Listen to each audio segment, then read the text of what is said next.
Public form publication का volume 2 CBT 1 exam 2021 का 7वां series है और 7वां सीरीज आज आपको दिया जा रहा है। और कल किसी कारणवश आपको सीरीज नहीं मिल पाया था, लेकिन आज आपका 7वां सीरीज को उपलब्ध कराया जा रहा है। चलिए देखते हैं railway group D CBT 1 exam 2021 platform Rukmini publication का ये आपका 7वां सीरीज है। आज का 7वां टेस्ट पेपर है और इस टेस्ट सीरीज में आप जीके जीएस के सेक्शन को देखेंगे और बाकी मैथ रीजनिंग के सेक्शन को स्किप करते हुए आगे बढ़ेंगे। चलिए शुरू करते हैं इस सीरीज को। लेकिन इस सीरीज को शुरू करने से पहले बता दें कि इस चैनल पर जो नए हैं वो चैनल को सब्सक्राइब करें, बेल आइकन को जरूर दबाएं, ऑल पे करके रखें ताकि सारा नोटिफिकेशन सभी नोटिफिकेशन आपके मोबाइल एवं कंप्यूटर पर समय से पहुंच सके। वीडियो को पूरा देखें, लाइक करें और ज़्यादा से ज़्यादा अपने चाहने वालों के साथ शेयर करें जिनको इस तरह की वीडियो कर सकता है। लाइक जरूर करेंगे, लाइक तो बनता ही है। चलिए शुरू करते हैं। सबसे पहले आपका रीजनिंग का सेक्शन आपको दिख रहा है। रीजनिंग का प्रश्न है, ये रीजनिंग के प्रश्न है। 3 नंबर प्रश्न आ रहा है जीके जीएस का। गति का दूसरा समीकरण स्थिति और खाली स्थान के बीच संबंध दर्शाता है। सही जवाब होगा ऑप्शन डी समय। गति का दूसरा समीकरण स्थिति और समय के बीच को संबंध को दर्शाता है। गति का प्रथम समीकरण जो है, अगर पूछेगा गति का प्रथम समीकरण इनमें से कौन सही है तो आप क्या बताएंगे? बताइएगा v बराबर u प्लस एटी। v बराबर u प्लस एटी। v बराबर u प्लस एटी। v का मतलब अंतिम वेग, u का मतलब प्रारंभिक वेग, a का मतलब एक्सेलरेशन यानी त्वरण और t का मतलब टाइम यानी समय होगा। गति का द्वितीय समीकरण अगर पूछे, ये प्रथम समीकरण आपका था। प्रथम समीकरण v बराबर u प्लस एटी। अगर द्वितीय समीकरण पूछे तो द्वितीय समीकरण बताएंगे s बराबर ut plus half eighty square. ut plus half eighty square या जो है विस्थापन और समय के बीच का समय, विस्थापन और समय के बीच संबंध दिखाता है गति का द्वितीय समीकरण। प्रथम समीकरण आपका स्थिति और समय के बीच संबंध दिखा रहा था। और अगर तृतीय समीकरण पूछे तो आप बताइएगा गति का तृतीय समीकरण जो है, तृतीय समीकरण v स्क्वायर बराबर u स्क्वायर प्लस 2as। और बता दें कि न्यूटन ने गति का नियम को प्रतिपादित किए हैं और न्यूटन जो आइजैक न्यूटन महोदय जो थे, इन्होंने आपका प्रिंसिपिया नाम के पुस्तक में गति के 3 नियम का प्रतिपादन किए थे। प्रथम नियम, द्वितीय नियम और तृतीय नियम। सवाल आपसे और पूछेगा कि न्यूटन के किस नियम से बल का व्यंजन प्राप्त होता है? तो बल का व्यंजन न्यूटन के द्वितीय नियम से, न्यूटन के दूसरा नियम है, दूसरे नियम से आपका बल का व्यंजन प्राप्त होता है। सवाल आपसे पूछेगा न्यूटन के किस नियम से बल की परिभाषा मिलती है? तो बल का परिभाषा बोलेगा तो प्रथम नियम, प्रथम नियम आपका बल का परिभाषा देगा। बल का परिभाषा, तो बल का परिभाषा आपका प्रथम नियम से, बल का व्यंजन यानी सूत्र जो प्राप्त होगा वो द्वितीय नियम से होगा।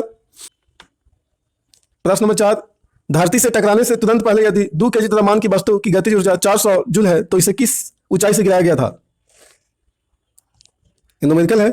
सही जवाब होगा ऑप्शन ए 20 मीटर। आपसे पूछ रहा है ऊंचाई, तो इसे बनाने के लिए आप फॉर्मूला का यूज करेंगे u बराबर mgh।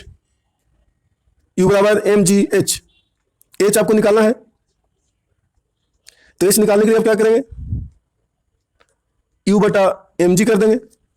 तो u का मान आपका दिया हुआ है, m का मान भी आपका दिया हुआ है 2 kg। 2 kg आपका m का वैल्यू है और g का मान आप लगभग में रख लेंगे 10, 9.8 होता है मीटर पर सेकंड स्क्वायर, लेकिन 10 को आप मान के चलेंगे तो इस पे हल करेंगे तो u का मान आपका बात रहा, u का मान तो 400 जूल आपका दिया हुआ u का मान, तो इस पे हल करेंगे, हल हो जाएगा u बराबर mgh। तो m आपको तो h निकालना है तो mg बटा में चला जाएगा, u ऊपर रहेगा तो u का मान 400 बटा 2 गुने 10 करेंगे, 1 0 से 0 कटेगा, 20 बार में कट जाएगा तो 20 मीटर आपका सही जवाब होगा। नेक्स्ट प्रश्न नंबर 5 आपका रीजनिंग का सवाल है। सही जवाब होगा ऑप्शन डी 6। सही जवाब होगा ऑप्शन सी 7। सही जवाब होगा ऑप्शन सी। प्रश्न नंबर 8 सही जवाब होगा ऑप्शन डी। प्रश्न नंबर 9 सही जवाब होगा ऑप्शन ए। प्रश्न नंबर 10, किरोसिन में निम्नलिखित में से कौन सी धातुएं संग्रहित रहती है? सही जवाब होगा ऑप्शन बी, पोटेशियम और सोडियम। पोटेशियम और सोडियम को किरोसिन तेल में रखा जाता है क्योंकि यह जो है पोटेशियम और सोडियम एक काफ़ी अधिक क्रियाशील धातु है, क्रियाशील धातु आपका है, और सबसे अधिक आपका कहें तो काफ़ी ज़्यादा क्रियाशील धातु है, और इसी से इसे मिट्टी तेल में रखा जाता है क्योंकि खुले हवा में अगर इसे छोड़ा जाए तो बहुत जल्दी आपका आग पकड़ लेता है, इसीलिए इसे आपका किरोसिन तेल में डुबा कर रखा जाता है। इसमें सबसे अधिक क्रियाशील धातु जो है वो पोटेशियम है, जिसका संकेत के होता है, और सोडियम जो है वो मुलायम धातु है, जिसका संकेत Na होता है। Na यानी सोडियम, इसे चाकू से काटा जा सकता है। सोडियम, उसके बाद पोटेशियम भी आपका सोडियम के बाद मुलायम में आता है, तो सोडियम पोटेशियम दोनों को चाकू से भी काटा जा सकता है क्योंकि मुलायम होता है, और यही दोनों को आपका किरोसिन तेल में डुबा कर रखा जाता है धातु को, कारण कि सबसे अधिक क्रियाशील होने की वजह से आपका इन दोनों धातुओं को किरोसिन तेल में डुबा कर रखा जाता है।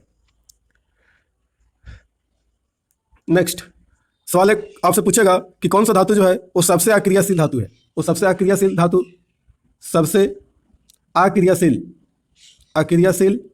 धातु पूछेगा तो बताइएगा सोना, यानी सोना जो है वो सबसे अक्रियाशील धातु है, जिसका संकेत होता है Au। नेक्स्ट प्रश्न नंबर 11, सही जवाब होगा ऑप्शन ए। प्रश्न नंबर 12, सही जवाब होगा ऑप्शन ए। प्रश्न नंबर 13, सही जवाब होगा ऑप्शन बी।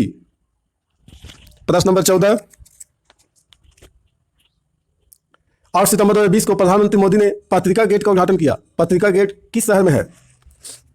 सही जवाब होगा ऑप्शन सी, जयपुर, राजस्थान के जयपुर। राजधानी आपका है राजस्थान का जयपुर।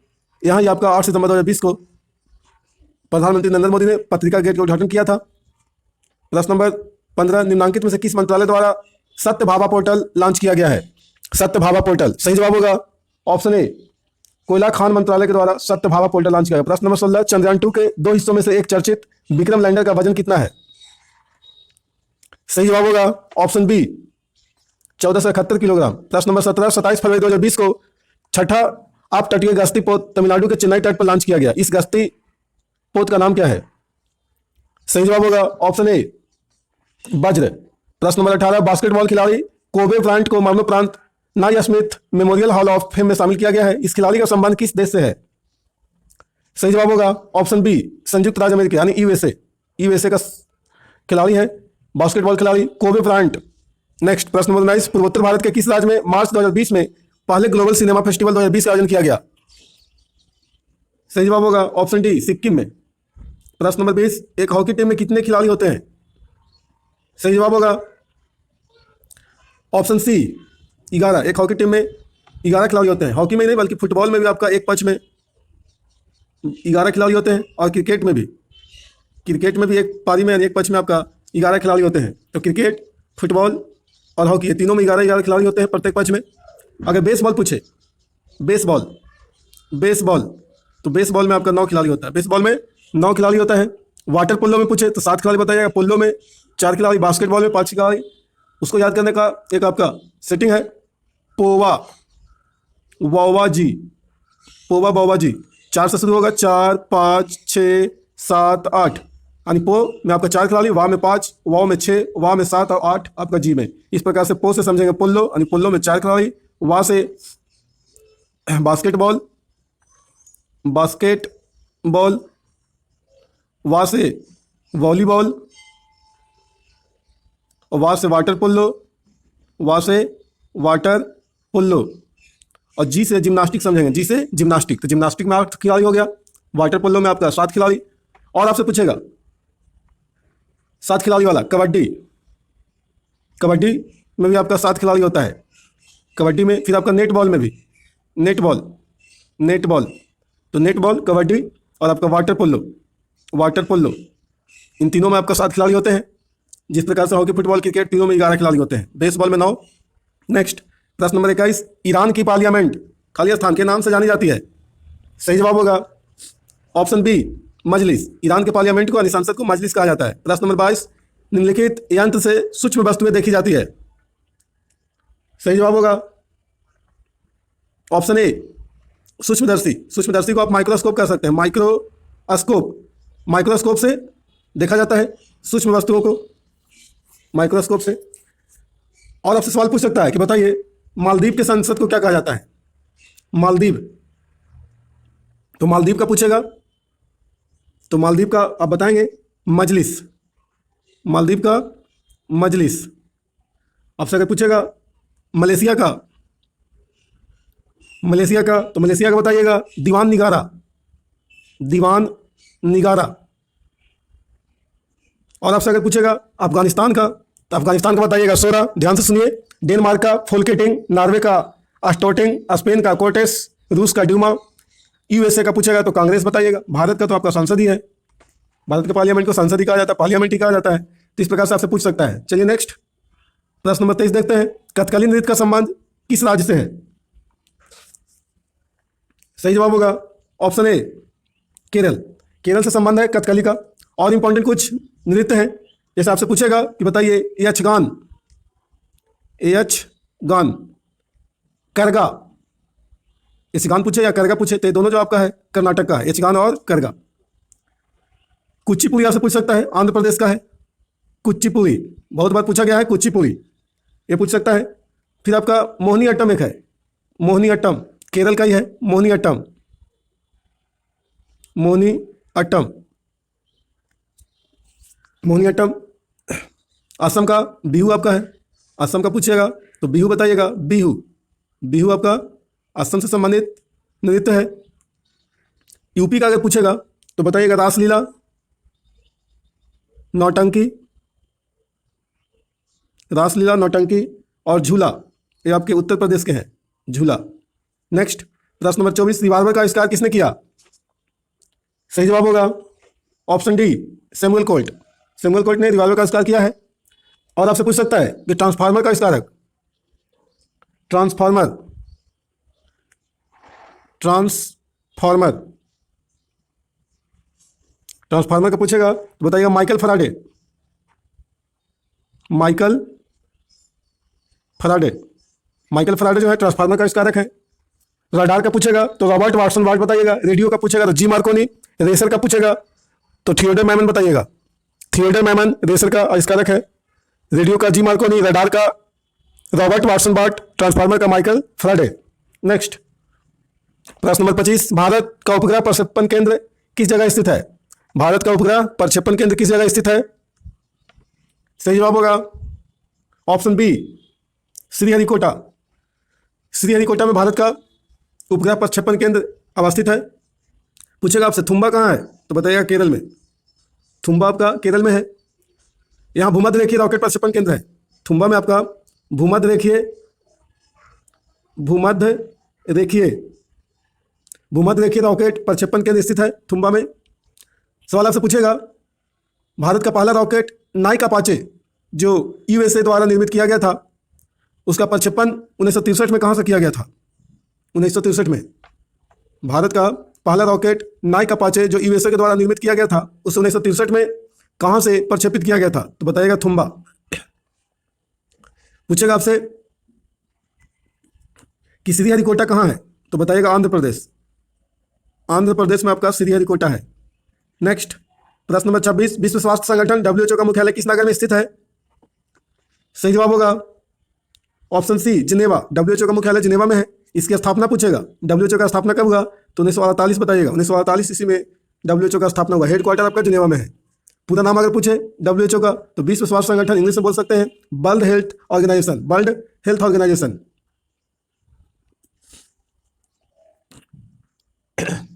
और आपसे सवाल पूछ सकता है यूनिसेफ का, यूनिसेफ का मुख्यालय कहाँ है? यूनिसेफ, यूनिसेफ का मुख्यालय न्यूयॉर्क में है, न्यूयॉर्क। आपसे और पूछ सकता है यूएनए का मुख्यालय, तो यूएनए का भी कहाँ है? तो न्यूयॉर्क में ही है, यूएनए का भी न्यूयॉर्क में है, यूनिसेफ का भी न्यूयॉर्क में है। अंतर्राष्ट्रीय न्यायालय का पूछेगा तो बताइएगा हेग में है, नीदरलैंड की राजधानी हेग है, नीदरलैंड की राजधानी, नीदरलैंड की राजधानी हेग है। यही हेग में आपका हेग, हेग में ही आपका अंतर्राष्ट्रीय न्यायालय का मुख्यालय है, इंटरनेशनल कोर्ट का।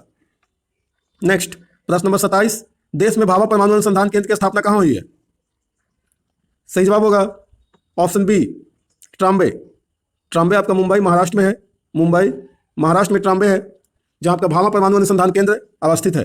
स्थापना भाभा परमाणु अनुसंधान केंद्र का ट्राम्बे मुंबई में ही हुआ था।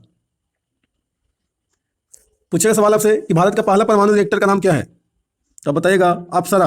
अप्सरा जो है वो भारत का प्रथम परमाणु रिएक्टर है।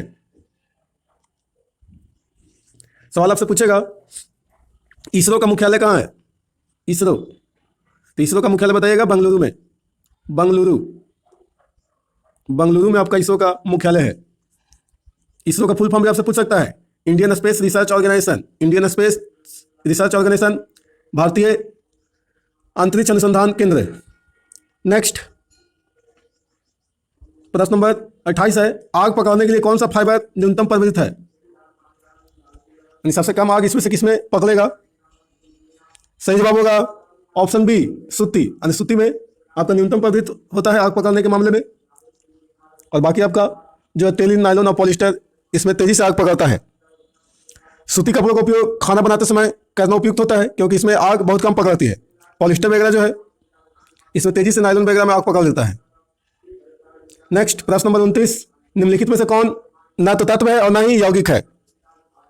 सही जवाब होगा ऑप्शन डी, वायु। वायु न तो तत्व है और न ही आपका यौगिक है, ये आपका मिश्रण है। वायु क्या है, मिश्रण है। इसमें बहुत सारे गैसें हैं, सबसे ज़्यादा आपका नाइट्रोजन है, ऑक्सीजन है, कार्बन डाइऑक्साइड है, आर्गन है, बहुत सारे गैसों का आपका मिश्रण है। निश्चित अनुपात में नहीं है, निश्चित अनुपात में, इसीलिए आपका मिश्रण कहला रहा है वायु। और बाकी आपका जल जो है यौगिक है, पारा आपका तत्व है, सोडियम क्लोराइड आपका यौगिक है।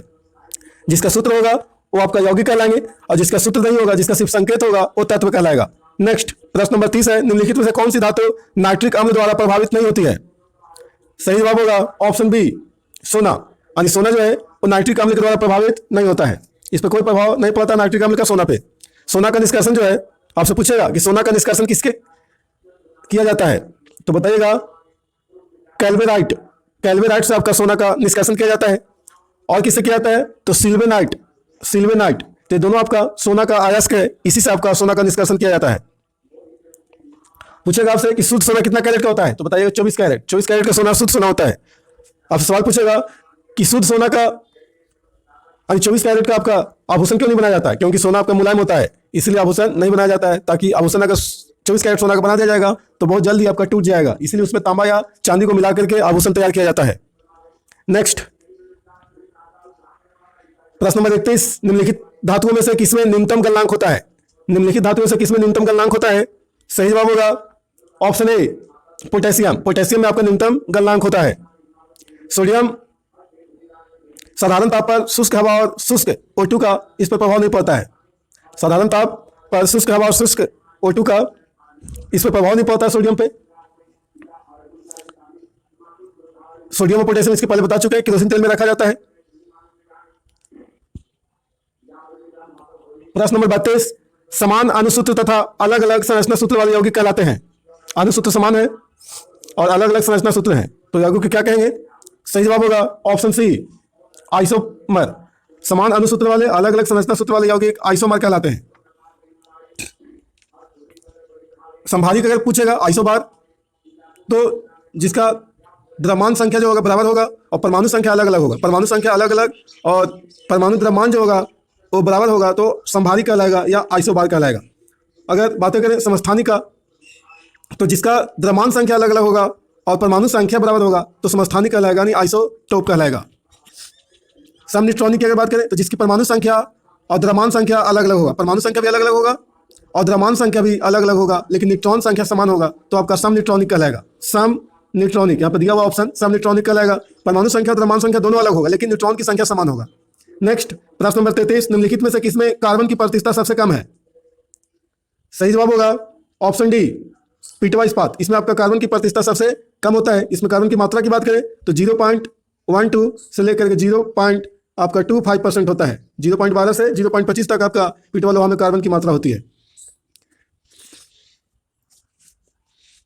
ढलवा लोहा में अगर बात करें कार्बन की मात्रा का, ढलवा लोहा, तो ढलवा लोहा में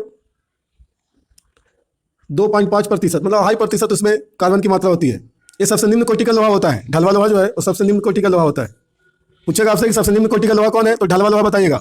2.5% इसमें कार्बन की मात्रा होती है। नरम लोहा की बात करें, पूछेगा आपसे कि अस्थायी चुंबक बनाने के लिए किसका उपयोग किया जाता है, तो नरम इस्पात का, यानी नरम लोहा का उपयोग किया जाता है अस्थायी चुंबक बनाने के लिए। अस्थायी चुंबक बनाने की बात करेगा तो अस्थायी चुंबक बनाने के लिए तो सिर्फ आप बताइएगा इस्पात, यानी सिर्फ इस्पात का उपयोग किया जाता है अस्थायी चुंबक बनाने के लिए। इस्पात यानी अस्टील कह सकते हैं, अस्टील, अस्टील यानी इस्पात। नेक्स्ट प्रश्न नंबर 34, 18 कैरेट सोना में शुद्ध स्वर्ण की प्रतिशतता कितनी है? सही जवाब होगा ऑप्शन सी 75%। ऐसा आप इसको हल कर सकते हैं। आप जानते हैं कि 24 कैरेट बराबर कितना होता है? 100% होता है। तो 24 कैरेट में 100% होगा तो 1 कैरेट बराबर निकालने के लिए क्या करेंगे? 100/24 कर देंगे 1 कैरेट के लिए। लेकिन आपसे पूछेगा कितना? 18 कैरेट। तो 18 कैरेट के लिए पूछा, जितना कैरेट पूछे आपसे 15 कैरेट, 18 कैरेट, 20 कैरेट, तो इसी प्रकार से बनाएंगे। जब 24 कैरेट में 100% है तो 1 कैरेट में क्या होगा? 100/24। इसलिए 18 कैरेट में क्या होगा? तो 100/24 गुने 18 कर देंगे। इसको कैलकुलेट करेंगे, हल करके कटेगा ये आपका 6 चौके 24 और 25 चौको 100, 36 18 3 बार में कट जाएगा तो 25 कितना आएगा? 75, यानी 75% आपका होगा। और किसी का पूछेगा तो बता दीजिए 15 कैरेट, 18 कैरेट, 12 कैरेट, इसी प्रकार से आप बता सकते हैं। प्रश्न नंबर 35, निम्नलिखित में से किसे भारी जल कहा जाता है? सही जवाब होगा option B deuterium oxide, D2O। इसका सूत्र होगा D2O, ड्यूटेरियम ऑक्साइड, जिसे भारी जल भी कहा जाता है। आपसे सवाल पूछेगा कि D2O का उपयोग जो है वो कहां पे किया जाता है? तो नाभिकीय रिएक्टरों में मंदक के रूप में किया जाता है। या पूछेगा कि नाभिकीय रिएक्टरों में मंदक के रूप में किसका उपयोग किया जाता है? तो D2O बताइएगा, यानी भारी जल का। सवाल आपसे पूछेगा शुष्क बर्फ किसे कहा जाता है? शुष्क बर्फ, शुष्क बर्फ। तो शुष्क बर्फ आपको कहा जाता है आपका ठोस कार्बन डाइऑक्साइड को। ठोस आपका CO2 होगा, ठोस CO2 को आपका शुष्क बर्फ कहा जाता है। नेक्स्ट प्रश्न नंबर 36, गंदे सार्वजनिक मूत्राशय में से निम्न गैस निकलती है। सही जवाब होगा ऑप्शन ए अमोनिया। जो गंदे आपका सार्वजनिक आपका मूत्रालय होता है या कहीं का भी आपका मूत्रालय हो, घरेलू भी आपका होगा, गंदा रहेगा तो वहां से आपका अमोनिया गैस निकलेगा। सवाल आपसे पूछेगा कि मूत्र किस गैस के संपर्क में आता है तो अमोनिया गैस निर्माण करता है? तब बताइएगा ऑक्सीजन यानी O2। यानी मूत्र जो है, मूत्र जब O2 के साथ में, O2 के साथ में संपर्क में आता है तो अमोनिया बनाता है। क्या बनाता है? अमोनिया। और इसी कारण से आपका मूत्रालय जो है ना दुर्गंध देता है। सवाल आपसे पूछेगा मोटर गाड़ी के धुआं से निकलने वाला सबसे खतरनाक गैस कौन सा है? तो आप बताइएगा CO। CO जो है यानी कार्बन मोनोऑक्साइड, ये मोटर गाड़ी के धुआं से निकलने वाला सबसे खतरनाक यानी विषैला गैस है। नेक्स्ट प्रश्न नंबर 37 है, प्लास्टर ऑफ पेरिस के सेट होने की प्रक्रिया में क्या होता है? सही जवाब होगा ऑप्शन ए अन्य हाइड्रेट्स के बनने का हाइड्रेशन। अब सवाल पूछेगा तो बताइए प्लास्टर ऑफ पेरिस का सूत्र क्या होगा? तो बताइएगा CaSO4 into half H2O, CaSO4 into half H2O, ये प्लास्टर ऑफ पेरिस का सूत्र है। और इसका उपयोग जो है प्लास्टर ऑफ पेरिस का शल्य चिकित्सा में किया जाता है, पेंटिंग में किया जाता है, मूर्ति बनाने में किया जाता है। नेक्स्ट प्रश्न नंबर 38 है, NaOH सूत्र वाले एक यौगिक का समान नाम क्या है? मतलब NaOH का समान नाम पूछा जा रहा है आपसे। सही जवाब होगा option A caustic soda. Caustic soda का सूत्र आपका NaOH होता है। अगर पूछेगा कास्टिक सोडा का उपयोग के बारे में तो पेट्रोलियम को शुद्ध करने में, पेट्रोलियम को शुद्ध करने में कास्टिक सोडा का उपयोग किया जाता है। साबुन बनाने में कास्टिक सोडा का उपयोग होता है। सूती कपड़ों में चमक पैदा करना है तो इसके लिए भी आपका कास्टिक सोडा का यानी NaOH का उपयोग किया जाता है। सोडा एस का सूत्र आपसे पूछेगा, सोडा एस, सोडा एस का सूत्र पूछेगा तो आप बताइएगा NaHCO3, Na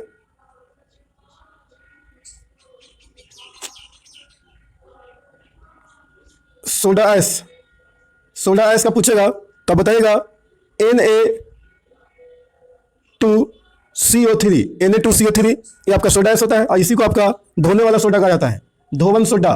धोवन सोडा कहें या बासिंग सोडा कहें या सोडियम कार्बोनेट कह सकते हैं, sodium carbonate, sodium carbonate, sodium carbonate बोले या धोवन सोडा कहें या बासिंग सोडा कहें या सोडा एस कहें, Na2CO3 इसका सूत्र होता है। बहुत इंपॉर्टेंट है, पूछा जाता है एग्जाम में। अगर खाने वाला सोडा की बात करें, बेकिंग सोडा की बात करेगा, बेकिंग सोडा, बेकिंग सोडा जिसको कहेंगे खाने वाला सोडा, सोडियम बाइकार्बोनेट भी कहा जाता है। तो बस क्या करना है NaHCO3 बताइएगा, NaHCO3, तो ये आपका खाने वाला सोडा का सूत्र हो जाएगा। नेक्स्ट प्रश्न नंबर 39 है, निम्नलिखित में से किस रंग का तरंगदैर्घ्य सबसे अधिक होता है? सही जवाब होगा ऑप्शन ए लाल। लाल रंग का तरंगदैर्घ्य सबसे अधिक होता है। और बैगनी रंग का तरंगदैर्घ्य जो होता है वो सबसे कम होता है। बैगनी रंग का सबसे अधिक लाल रंग का और सबसे कम तरंगदैर्घ्य वेवलेंथ बैगनी रंग का होता है। अगर इसको याद करना है सीरीज को कि किसका अधिक होगा किसका कम होगा, उसका दूसरा सबसे अधिक किसका होगा, तो इसको याद करने के लिए आप इसको याद रखें। एक सेटिंग है, सेटिंग को याद रखें। बैजू ने हड़पा नाला, बैजू ने हड़पा नाला, जिसमें बै का मतलब बैगनी होगा, बैगनी, जू का मतलब जामुनी समझेंगे, ने का मतलब नीला समझिएगा, नीला, हाड़ का मतलब हरा, और पा का मतलब पीला, ना का मतलब नारंगी, ना का मतलब नारंगी, और ला का मतलब लाल। तो इधर से आप बढ़ेंगे तो लाल सबसे ज़्यादा आपका तिरंग ध्वज वाला है। जैसे जैसे आपको बढ़ते जाएंगे दूसरा सबसे पूछेगा, दूसरा सबसे अधिक तिरंग ध्वज वाला रंग कौन सा है, तो नारंगी बताएगा। उसके बाद पीला हो जाता है, हरा हो जाता है हरा, उसके बाद नीला होता है, फिर जामुनी होता है, फिर आपका बैगनी, यानी सबसे कम आपका तिरंग ध्वज बैगनी का होता है। आप अपवर्तनांक भी पूछ सकता है, तो लाल का अपवर्तनांक जो होता है सबसे कम होता है, यानी तिरंग ध्वज का उल्टा समझिएगा। सबसे अधिक अपवर्तनांक बैगनी का होता है और सबसे कम आपका लाल का होता है। तिरंग ध्वज अगर याद है कि लाल सबसे अधिक है तो उल्टा इसका कर दीजिएगा, सबसे कम आपका लाल का अपवर्तनांक हो जाएगा। परकीर्णन पूछेगा तो आपका सबसे कम होता है, अपवर्तनांक भी सबसे कम होता है लाल का, और परकीर्णन भी सबसे कम होता है लाल का। यानी तिरंग ध्वज का उल्टा कर दीजिएगा आप, क्योंकि तिरंग ध्वज आपका लाल का सबसे अधिक है, तो आप उसी का उल्टा करेंगे। तो परकीर्णन और अपवर्तनांक, अपवर्तनांक, अपवर्तनांक और परकीर्णन, परकीर्णन, अपवर्तनांक और परकीर्णन जो है ये सबसे कम आपका लाल का होता है। और जैसे जैसे आप इधर बढ़ते जाएंगे उस प्रकार से आपका परकीर्णन और अपवर्तनांक क्या होगा, बढ़ते चला जाएगा।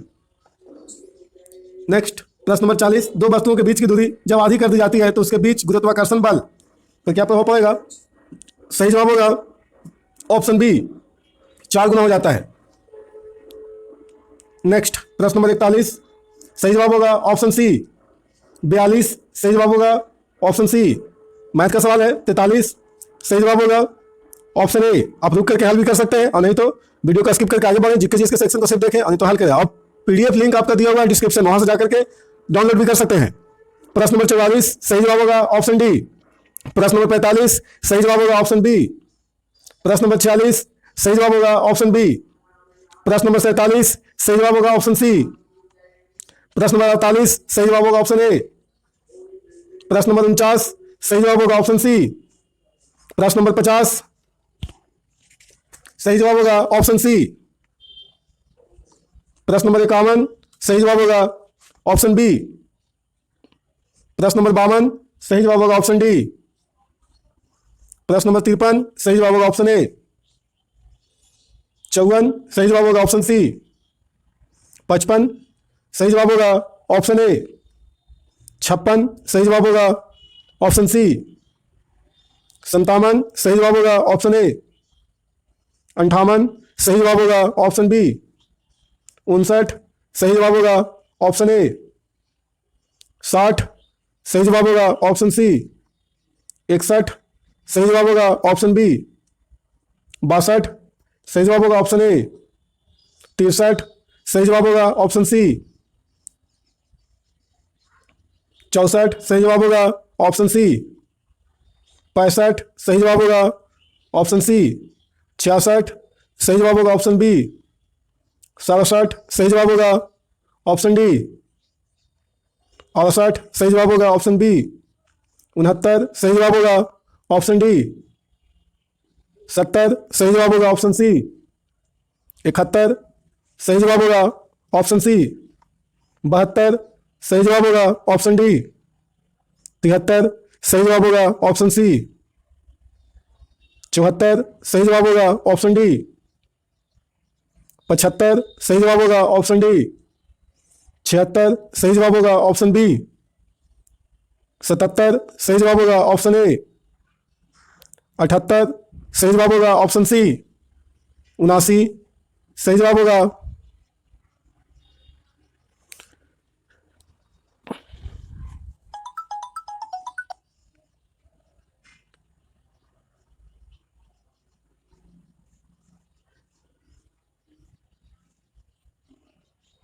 सही जवाब होगा ऑप्शन सी। 80, सही जवाब होगा ऑप्शन बी। 81, सही जवाब होगा ऑप्शन सी।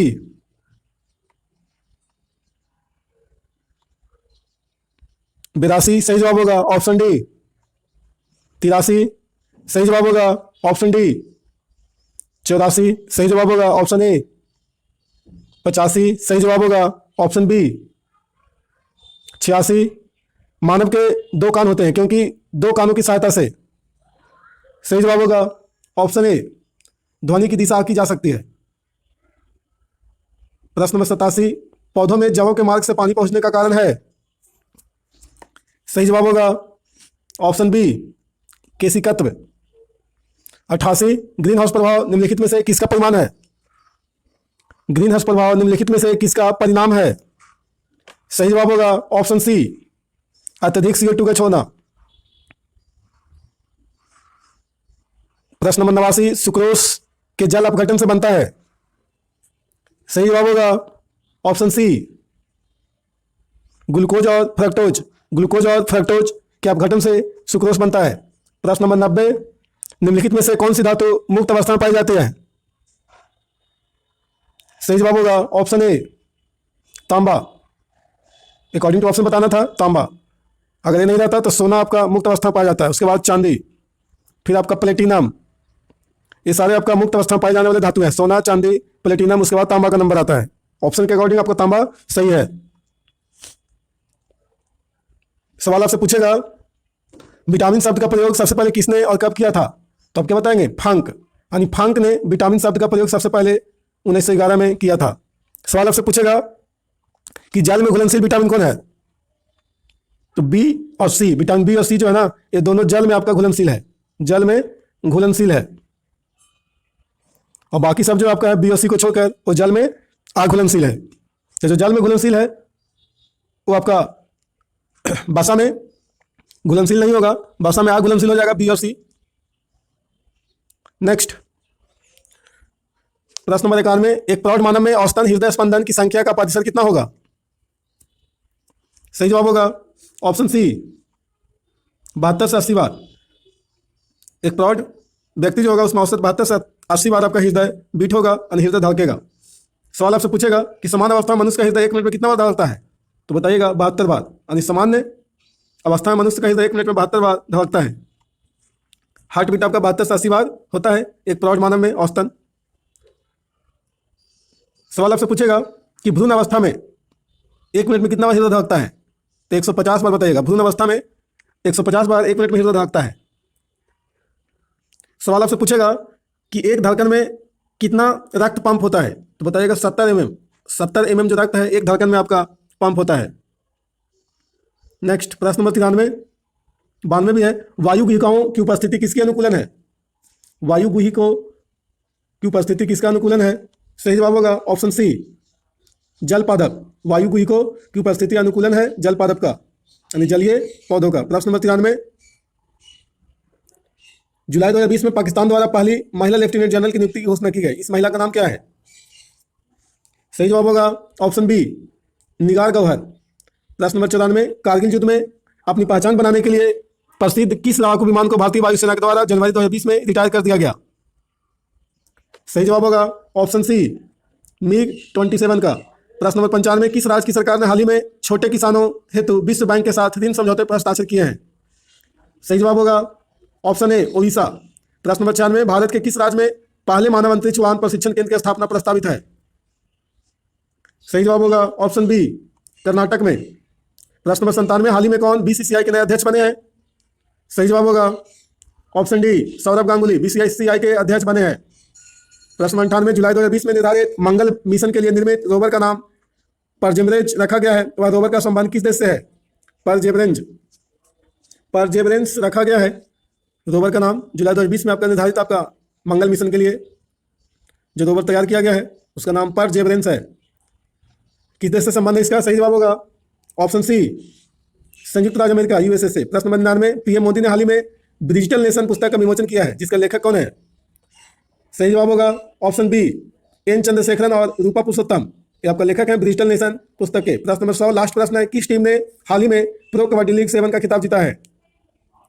सही जवाब होगा option D Bengal Warriors. Bengal Warriors ने हाल ही में प्रो कबड्डी लीग 7 का खिताब जीता है।